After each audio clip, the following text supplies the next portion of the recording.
கர்த்தருக்குள் பிரியமான என் அன்பு சகோதர சகோதரிகளே, திரும்பமா இந்த நாளிலும் கூட உங்களை பார்ப்பதில் எனக்கு மிகுந்த சந்தோஷம். இன்றைய தியானத்துக்கு கர்த்தருடைய வார்த்தைக்கு நேராய் கடந்து போகலாம். சங்கீதம் 122 சங்கீதம் கடைசி 9 வசனத்தை தியானித்து பார்க்கலாம்.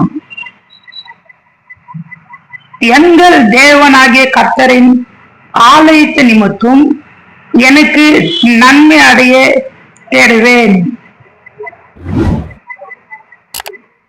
எனக்கு அன்பானவர்களே, நன்மை அடைய தேடுவேன். கடந்த 5 மாதமாக ஒரு வாழ்க்கையில ஒரு நன்மையும் தேடியும் அடையாமல் இருக்கிறீங்களா? இந்த 6வது மாதத்தோடைய துவக்கத்தின் மாதத்தின் நன்மை அடைய தேடுவேன். ஒருவேளை உங்க வாழ்க்கையில அநேக விஷயங்கள் எனக்கு நல்ல காரியம் நடக்கல, நல்ல விஷயம் நடக்கல, நல்ல எந்த இடத்துக்கு போனாலும் தடையா இருக்குது. சொல்ல அநேக தடையோடு இதை பார்த்து கொண்டிருக்கிற நாட்களில் எனக்கு அன்பானவர்களே, தேவன் உங்களுக்கு ஒரு தடை இல்லாத நிமித்தம் கர்த்தர் உங்களை ஆசீர்வதிக்கிறதான தேவனாய் இருக்கிறார். அப்ப எவ்வளவு நன்மை எனக்கு தேடி இருக்கிறீங்களே. எனக்கு நன்மை செய்தவங்களே நிறைய பேர் தீமை செய்யறாங்களா? எனக்கு அன்பானவர்களே, உங்கள் இருதயம் கலங்காமல் இருப்பதாக. உங்க ஆலயத்தை நிமித்தம் நன்மை அடைய நான் செய்வேன். அதுதான் வேதத்தில் நாங்களை பார்க்கிறோம்.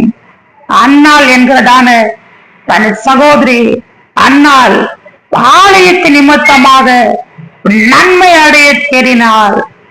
நம்ம வாழ்க்கையில கூட எவ்வளோ விஷயம், நிறைய காரியங்கள், சொல்ல முடியாத வேதனைகள், சொல்ல முடியாத வியாதிகள், அநேக தடையோடு இருக்கிறீங்களா?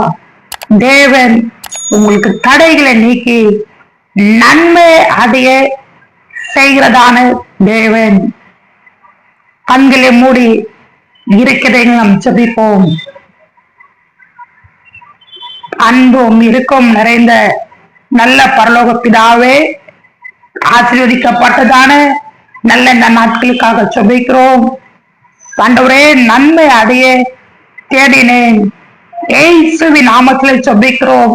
இப்போது இந்த வாலிபர்கள் யாரெல்லாம் பார்க்கிறார்களோ அது வாழ்க்கையில நன்மைகள் அடையட்டும், நன்மையான காரியங்கள் நடக்கட்டும், நல்ல வேலைகளை கிடைப்பதாக, நல்ல ப்ரமோஷன்கள் கிடைப்பதாக. வீடுகளில் சமாதானம் இல்லாமல் இருந்தால் ஒரு சமாதானத்தின் தேவன் கட்டளையிடுவீராக. கணவன் மனைவிக்குள்ள ஒரு சமாதானம் உண்டாக்கட்டும். என் வீட்டுல எப்ப பார்த்தாலும் சண்டையோடு கூட இருக்கிறார்கள், சண்டைகள் மாறட்டும், சமாதானத்தை தருவீராக. ஆண்டவரே, பார்க்கிறதான ஒவ்வொரு குடும்பங்களிலும் ஒவ்வொரு வாலிபர்களுக்கும் தேவன் ஒரு விசேஷத்தின் மாதமாக, ஒரு விசேஷத்தின் நாட்களாக என் தேவன் தருவீர் என்று ஆமேன் என்று நாங்கள் விசுவாசிக்கிறோம். அப்பா, ஜபத்தை கேட்டதற்காக நன்றி செலுத்துகிறோம். ஆமேன் என்று பெற்றுக்கொள்வோம், விசுவாசிக்கிறோம். ஆண்டவரே, ஜபத்தை கேட்டதற்காக நன்றி. இயேசுவின் நாமத்தில் ஜெபிக்கிறோம் என் ஜீவனுள்ள நல்ல பிதாவே. ஆமேன், ஆமேன்.